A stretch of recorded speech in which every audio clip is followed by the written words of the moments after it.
What's up, witches? So today I am doing a video all about misconceptions about witchcraft and why that is, or why I think that is. I would also like to dedicate this video to all of my witchy brothers and sisters that are currently in the broom closet. And if you don't know what being in the broom closet is, that means a secret practicing witch, because it's hard to be an open witch because of all these misconceptions. So this video is dedicated to them. I love you. I could fly on the wings of my heart deep inside. I've been falling apart. Alright, so I'm just going to get right into it. The main misconception that I come across that basically everyone says is that being a witch means that you worship the devil, and there's several reasons why that is not true, and I don't know why people think that. So, paganism, let's just go back to the definition of paganism. What is a paganism? What is paganism? It is a polytheistic religion. Polytheistic means more than one god. So the basis of paganism, which I go by, is God and goddess. That is the main difference, okay? God and goddess, male and female energy. Different religions have male and female entities and energy. Also, going back to why saying it's devil worship is even a thing, it's not. The devil is a Christian and Judaic term, okay? That is a Christian entity and Judaic entity, okay? That's not even our religion. And we believe, actually, as witches, that we don't name negative energy, because we believe to give it a name is to give it power, okay? And the D word has no power here. See, like, I won't even say it. I don't even feel comfortable saying devil or like I don't even say it, because why bring that energy in? I don't want to name it. It has no power here, okay? It wasn't invited to Starbucks with me.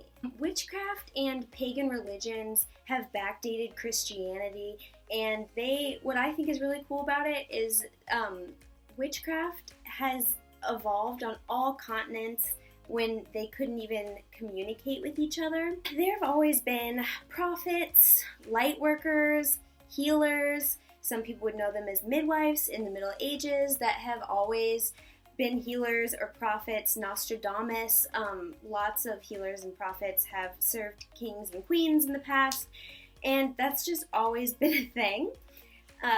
Christianity came later in Europe. A lot of New Age Wiccans follow the Celtic or the Druid traditions traditionally, and the main focus of that is earth worship, is what we take from that. Love me some Jesus. Oh my gosh, yes. He was a healer. He performed Reiki, healing other people.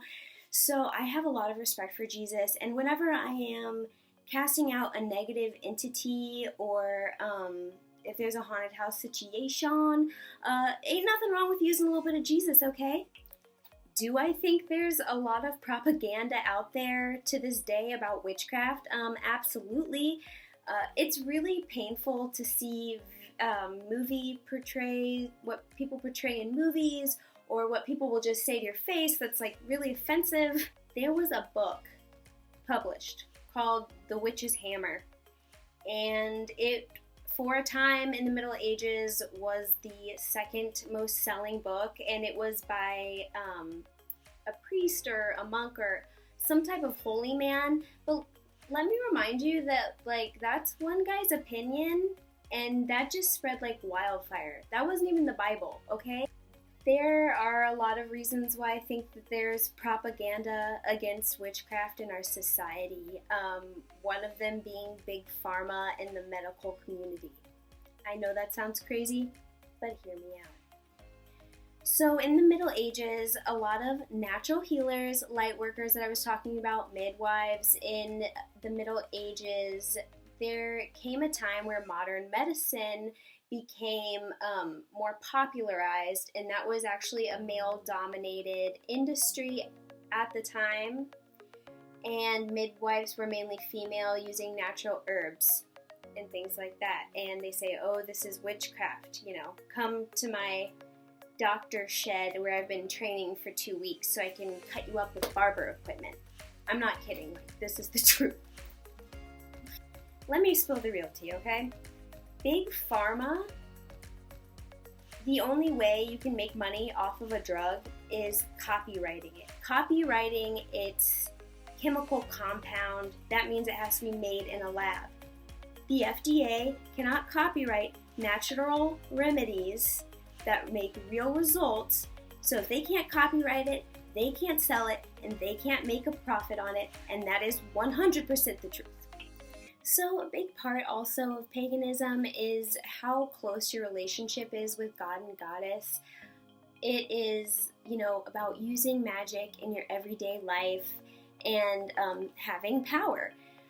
So, in my opinion, the churches didn't like that at the time. Thinking about where all these misconceptions started. And as a true pagan, I embrace and I do not judge other people's religious beliefs, whatever they may be, as long as it's their path to enlightenment, their individual path to becoming the best person they can be and reach that relationship with our Creator. And whenever I think about that, I think about the biblical story of the tower.